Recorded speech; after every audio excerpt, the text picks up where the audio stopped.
حضرت شبلی رحمۃ اللہ تعالی علیہ گورنر تھے اپنے وقت کے. ایک دن حکمران نے اپنی کابینہ کا اجلاس بلوایا، سب کے لیے شیروانی سلوائی کہ یہ پہن کے اجلاس میں شریک ہونا. شبلی گورنر بھی آ گئے. اللہ کی شان، رب کو کیا منظور ہوتا ہے وہ جانتا ہے. جیسے اجلاس شروع ہوا شبلی گورنر کی چھینکیں شروع ہو گئیں، 1 2 3 تو ناک سے پانی نکلنے لگا. اب آج کل کی طرح نہ ٹیشو ہے نہ رومال ہے، کچھ بھی نہیں ہے. آخر کا مجبور ہے کہ اس نے جو شیروانی تھی، جو سرکاری طور پہ لباس دیا گیا تھا، اس کا نیچے کونا الٹا کر کے اس نے ناک کا پانی صاف کیا. بادشاہ نے دیکھ لیا، اسے غصہ آیا کہ میرا پہنائے ہوئے لباس کی یہ قدر، میرا گورنر میرے لباس کی توہین کر رہا ہے. شبلی کو بلا لیا. بادشاہ غصے کی حالت میں مشیر سمجھ گیا. اس نے بادشاہ کو نشست برخاست کرنے کا مشورہ دے دیا. اجلاس تو ہوا ختم. شبلی کی پیشی ہو گئی. بادشاہ نے کہا شبلی لباس اتار، عہدہ چھوڑ کے نکل جا. جب بادشاہ کی یہ حکم سنا تو شبلی کا سر جھکا. من کی کھڑکی کھول کے شبلی گورنر اندر جھانکنے لگا. ضمیر نے شبلی کو جھنجھوڑا.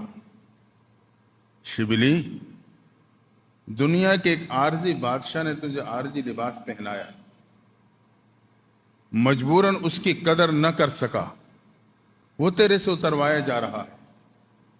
وہ مالک الملک جس نے تجھے انسانیت کا لبادہ پہنایا، وہ ذات چاہتی تو اس 5-6 فٹ کی قد و قامت کو بندر کی شکل دے دیتی، لوگ گلیوں میں نچاتے اور تماشے دکھاتے. وہ ذات چاہتی تو اس 5-6 فٹ کی قد و قامت کو گدھے کی شکل میں پیدا کر دیتی، لوگ بوجھ ڈال کر ایک جگہ سے دوسری جگہ منتقل کرتے. کون تھا اس ذات سے پوچھنے والا؟ اس ذات کا احسان ہے کہ اس نے 5-6 فٹ کی قد و قامت کو انسانیت کا لبادہ پہنا کر تجھے اشرف المخلوقات میں پیدا کر دیا ہے. تو شبلی کی زمین نے جھنجھوڑا، شبلی اس بادشاہ نے تجھے انسانیت کو لبادہ پہنایا، اگر تو نے اس انسانیت کی لباس کی قدر نہ کی تو کل قیامت کے دن بادشاہ کے سامنے کیا جواب دے گا؟ بس یہ بات دل میں آ رہی تھی، دل کی دنیا پلٹ گئی. شیروانی اتاری، گورنری کے عہدے سے مستعفی ہوئے، نکل گئے. اب راستے میں جا رہے ہیں، سوچ رہے ہیں شبلی کہاں جائے گا، جائے گا تو کہاں جائے گا.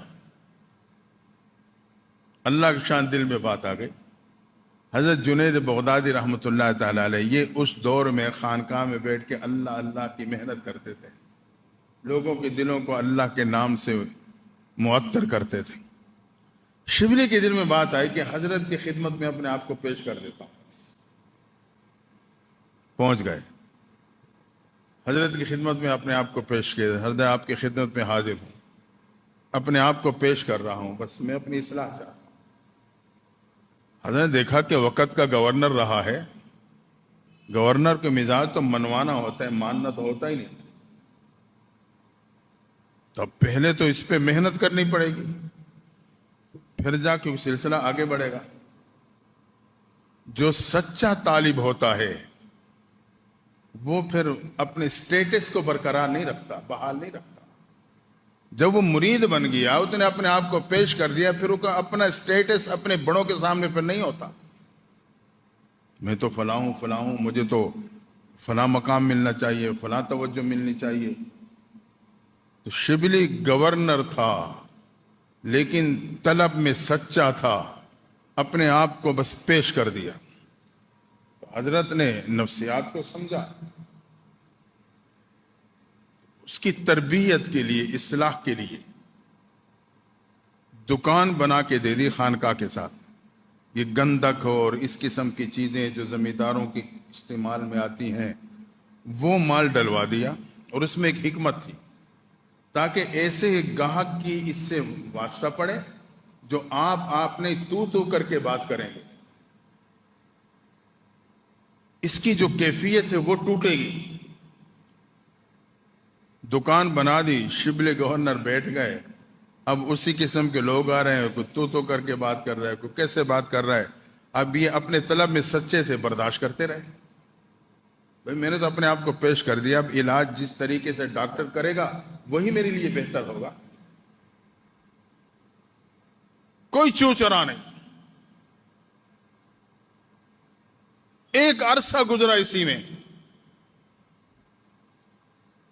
جب حضرت نے محسوس کیا سال 1.5 سال بعد کہ اب دل کی زمین ہموار ہو رہی ہے، تو وہاں سے اس کی تشکیل ہٹائی، کہا اب تو نے خانقاہ میں آنے والوں کی جوتے سیدھے کرنے، بس وہاں کسی اور کی ڈیوٹی لگا دی۔ اب یہ جوتے سیدھے کرتے، جو بھی آتا، گورنر تھا اپنی جگہ پہ تھا، یہاں اس نے بس اپنے آپ کو مٹا دیا۔ دیکھیں، اپنے آپ کو کسی کے سامنے پیش کرنے کے بعد اگر میں اپنا اسٹیٹس قائم رکھوں گا، میں اپنی اصلاح نہیں کروا سکتا۔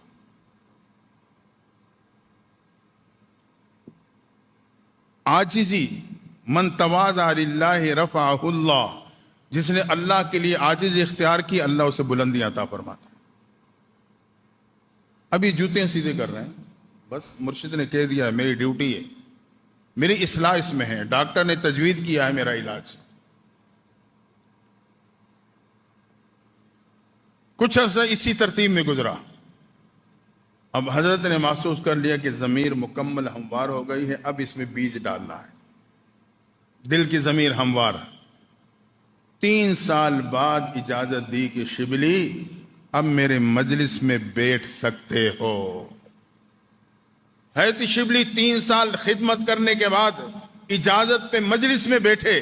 اللہ کی شان، حضرت جنید بغدادی نے اس مجلس میں محبت الہی پہ گفتگو کی۔ محبت الہی پہ حضرت جنید بغدادی کے زبان سے نکلتے ہوئے جملے تھے، بس شبلی کے دل کی ہموار شدہ ضمیر میں زمین کے اندر اللہ کی محبت کا بیج پڑا، اور اسی مجلس میں آپ پہ جذب طاری ہوگی، حضرت شبلی پہ جذب طاری ہو گیا، کیونکہ زمین بن گئی تھی۔ جب آپ زمین کو اس میں گوڑی شوڑی کر دو نا، پانی ڈالو تو فوراً وہ کھینچ لیتی، اگر وہ سخت ہو، بنجر ہو تو فوراً پانی ذرا تھوڑا ٹائم لیتا ہے۔ جذب طاری ہوا، تو جذب کی حالت میں اللہ کی طرف سے الہام ہوا، بس ایک تعلق بن گیا تھا، تعلق بنا، اپنے آپ کو اللہ کو پانے کے لیے اپنے آپ کو مٹا دیا تھا۔ بس اللہ کی طرف سے بھی محبت، بندے کی طرف سے بھی محبت۔ اب اس کی کیفیت کیا تھی؟ اللہ کی طرف سے الہام ہوا، کہا شبلی تیرے عیبوں کو کھول کھول کے بیان کر دوں تو کوئی تجھے منہ لگانے والا نہ رہے۔ یہ الہام کی کیفیت۔ جب یہ الہام ہوا تو شبلی تو اور جذبے میں آ گیا، راز و نیاز کی باتیں شروع ہو گئیں، محبوب باتیں کرنے لگا۔ شبلی نے جذب میں آ کے کہا، اللہ اگر تیری رحمت کو کھول کھول کے بیان کر دوں تو کوئی تجھے سجدہ کرنے والا نہ رہے، کہ میرا رب اتنا رحیم ہے، مجھے عبادت کی کیا ضرورت۔ تو رب نے پھر الہام کیا، میرے بندے نہ میری بات کسی سے کہنا، نہ میں تیری بات کسی سے کہوں گا۔ پھر یہ کیفیات حاصل